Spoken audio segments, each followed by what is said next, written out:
I knew there'd be a moment like this. Honestly, I'm kind of surprised I got halfway into this video before I groaned and stopped the thing for several minutes. We're going to look at something a little bit different today.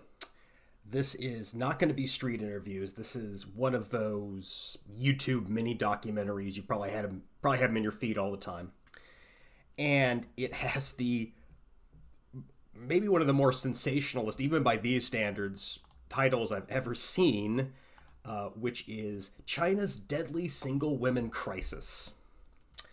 Now, I approach this video with trepidation for two reasons. One of them you've already noticed. The title is incredibly clickbaity, which does kind of concern me. I watched the first minute of it, and it definitely has that overly dramatic YouTube mini doc feel to it, but I want to approach it anyway because I've seen enough of these things to know that a lot of times they'll open with that really sensationalistic approach, but then the overall video is okay, it's fine. It's not inaccurate. The second reason is the channel it's from. It's from a channel called Owl of Asia, which has a definite vibe. It appears to be connected to a dating app, and most of the videos are things like why men prefer Asian women, why men prefer Filipinas, and like advice on dating women younger than you, and just advice on dating women older than you, all of this stuff. So I'm fully prepared for this video to turn into more of a debunking, but I figure at least that'll be different than yet another video that ends with me saying, yeah, that's about what I expected. So we shall see how this works out. If it's really bad, I will just leave it on the cutting room floor, but hopefully this should at least be a little bit amusing. Starting the video now.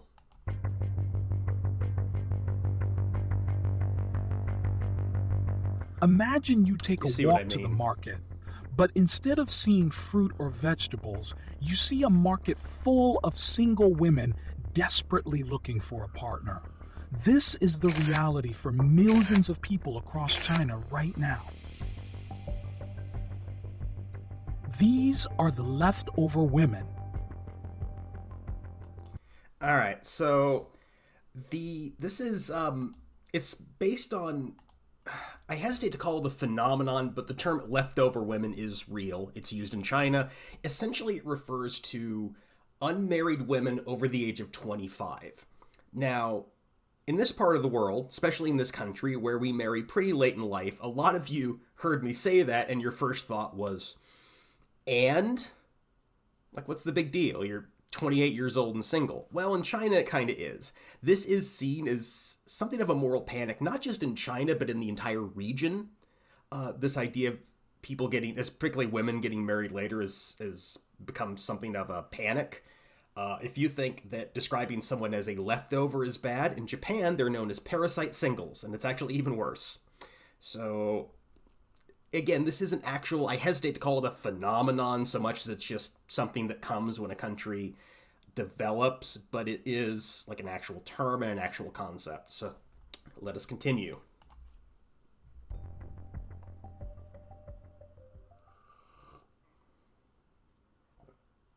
The term leftover women is normally applied to single women over the age of 27 who are unmarried. However, as you can imagine, this is a derogative term.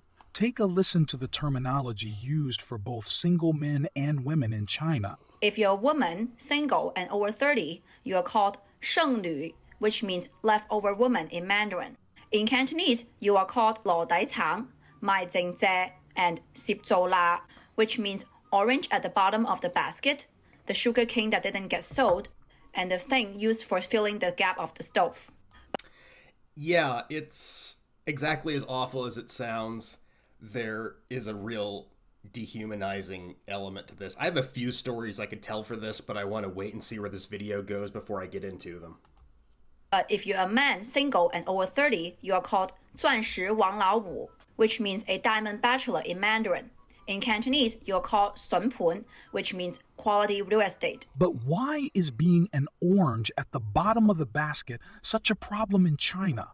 And why have people resorted to extremes in order to find a partner? Well, to find this out, We need to uncover the societal pressures and reality of life in China.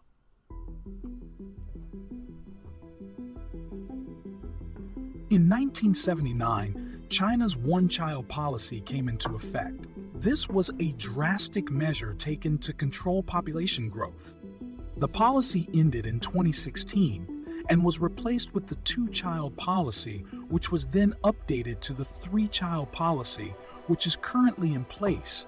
But the echoes of the original policy still reverberate today, with approximately 104.7 males for every 100 females. Now, I don't know if this is going to come up, but it's an important part when you look at statistics like this. First of all, this is not an even distribution. The biggest, where this is most obvious, where you really start to see what's called the bare branches phenomenon, is in rural areas. There is a massive urban-rural divide in China, and a lot of these social problems that Westerners are so familiar with are far more pronounced in rural areas, and there are things that outside of China we really even haven't heard of. One thing that comes from this phenomenon, by the way, is abductions. There are a lot of abductions in China. Everyone in this country, all of these nice upper middle class white ladies are all afraid they're going to be kidnapped, which just doesn't happen in the United States, but things like that do happen in China.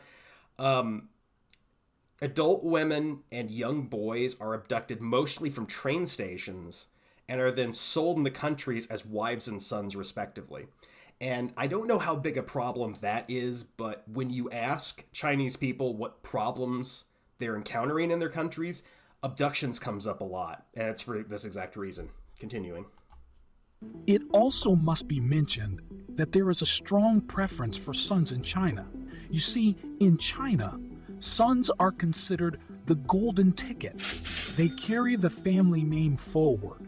They're the ones traditionally seen as the wealth inheritors. And most importantly, it's believed they're the steadfast pillars who will take care of their parents in old age. It's a mindset rooted in centuries of tradition, one that continues even in our modern times. But wait a minute, there are more males than females, right? So what's the problem? Well, unlike Tinder, this is not a numbers game. There's a societal preference in China for younger brides, typically in their early 20s. So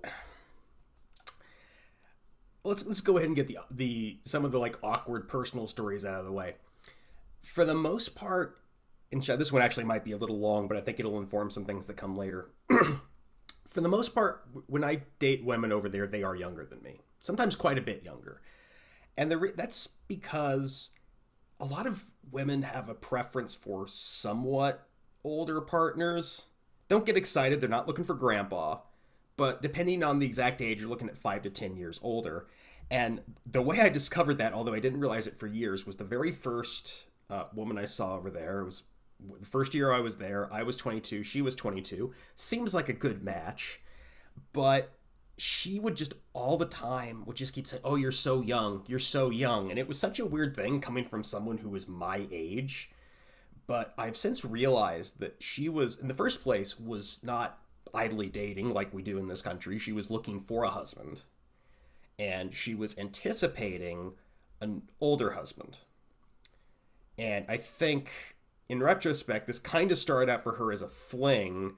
And then when I didn't go away, she decided to see if it was going to work. But there was always that issue of the fact that we were the same age, and therefore she saw me as too young for her. So this does seem to cut both ways. But again, don't get too excited. Women in that country aren't going to be really psyched about someone 20 years their senior approaching them. It doesn't work that way. Calm down. Continuing.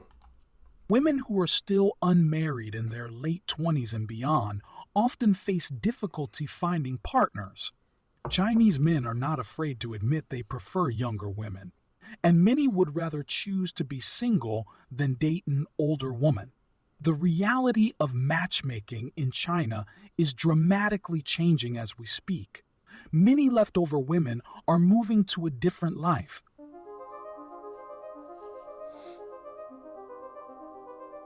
It's no secret that society in China is completely different from the West. As the war on technology between China and America continues, there's a big contrast in what the public is exposed to. For instance, TikTok. In China, they have a separate version that is known to promote science, educational, and historical content, while the US version is pushing dance videos and questionable content. So, with this in mind, it is no surprise that millions of women are choosing to pursue higher education. But come on, because of TikTok. Okay. I knew there'd be a moment like this. First of all, I don't necessarily know that that's true. God, I'm sorry. I'm sorry that this kind of came to a halt here, but every time I get the Chinese are really serious-minded and the American kids are all about the dancing, it's exactly like that over there. Like, drop this nonsense. Drop this nonsense. The reason that a lot of people go into fields like engineering in China is because of parental pressures. Straight up. I've talked to enough people who said they had other interests, but their parents said, no, you're either a doctor or an engineer, and that's it. Just because of TikTok. Holy shit. Honestly, I'm kind of surprised I got halfway into this video before I groaned and stopped the thing for several minutes. But yeah, young people in China are every bit as frivolous as they are here. I assure you, I lived among Chinese teenagers for years. I know what they're like. Continuing. Education or to focus on their careers. And the results? Well, many people are marrying much later or are even choosing not to marry. This shift challenges traditional norms where women were expected to prioritize marriage and family. But the change in priority is not only in the mind, but also in the location. It has been reported that Chinese men in rural areas find it increasingly difficult to attract a spouse. Why? Well, this is due to the massive rural-urban migration of women seeking better economic opportunities. A lot of these career women don't mind being single, but traditions and family roots remain strong, leading some parents to take matters into their own hands. Okay, I suspect we're about to talk about the dating trees, because they've kind of had clips of this. This is something that I've read a lot of articles about, but I've never actually seen it. I've lived in 4 cities in China. I've visited probably half a dozen more. I've never actually encountered this, but allegedly, parents, there's like a traditional form of matchmaking where the parents who have unmarried children will hang what amount to like analog dating profiles just in public places, and then other parents will walk through and look at them and try to pick out an appropriate partner.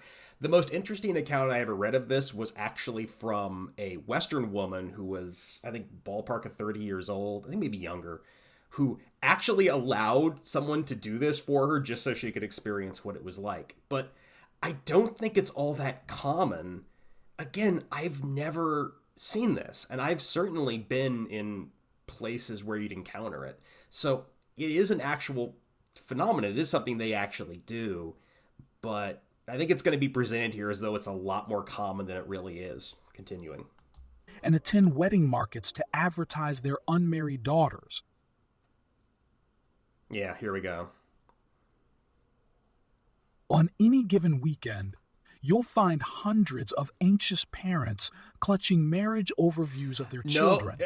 These resumes do not just contain the usual information like age, height, and income, but also delve into details like whether the person owns a house or a car. If you are single and you own your own house or car, well, you, my friend, are a great catch. That is accurate. There's kind of a long-standing belief that, in that country that you can't get married until you have an apartment, that you own an apartment, because essentially every apartment in China is a co-op. You own an apartment, you own a car, and you have a certain amount of money in the bank. Which, as far as I can tell, hasn't really changed. They are still very practical-minded in this regard. The only thing that's changed is they updated the standards. Like, it used to be you needed to have a bicycle. But, you know, situation improved, economics, more development. Their standards have gone up. Continuing. Now, this may come across as slightly strange, but what I think adds an extra cherry on top is that many of the daughters being advertised are completely unaware that their details are pinned in the park or market for all to see. This is not exclusively only daughters. Many sons are also being advertised by their parents. Just imagine for a second your younger days. There you are, a nice, happy, single Pringle. And then boom, your mom or dad starts going around markets trying to find you a partner. These markets, however, are steeped in tradition. They also highlight the intense societal pressure to marry and the lengths to which parents will go to ensure their children are not left behind. So this could be interesting. The reason that I kind of was maybe a little bit sneering in that last part is that, of course, they have dating websites and dating apps in China, and that's how a lot of people meet. A big thing about that is these days that's pretty standard. Like an ever growing proportion of people are meeting online, but you go back even say 15 years ago, and the woman I talked about earlier, yeah, I met her online. It's one of the easiest ways because people in that country, young people especially, don't have a lot of opportunities to interact. It's why most Chinese people end up married to whomever works in the cubicle next to them.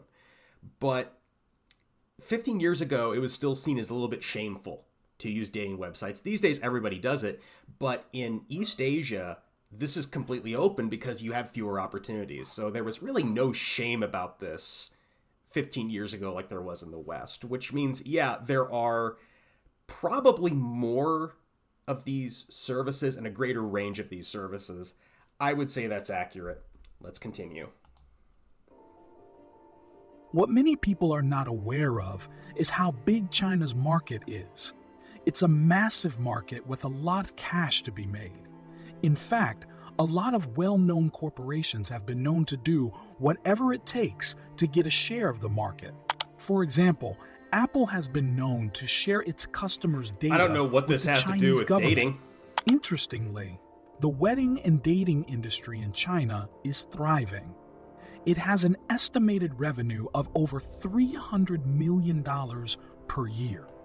So just a brief aside about this, because I believe that. I believe that because one of the cities I lived, I got lost once. I was trying to find my way to some tourist site on a week when I didn't have anything to do, and I wandered through what I could only describe as their wedding district.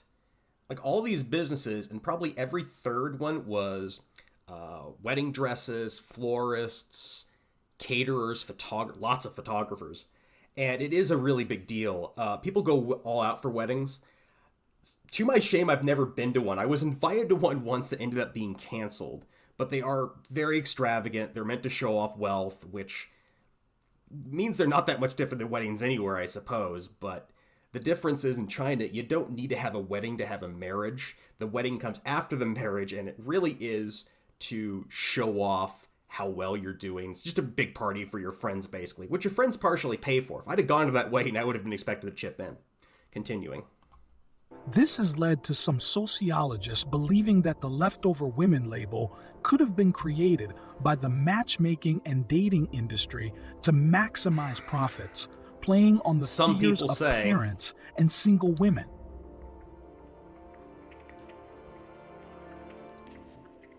It is difficult to predict the future, but according to an article on The Conversation, the 7 million single women aged 25 to 34 in urban China are among the largest contributors to the country's growth. Women now contribute around 41% to China's gross domestic product, the largest proportion of any country.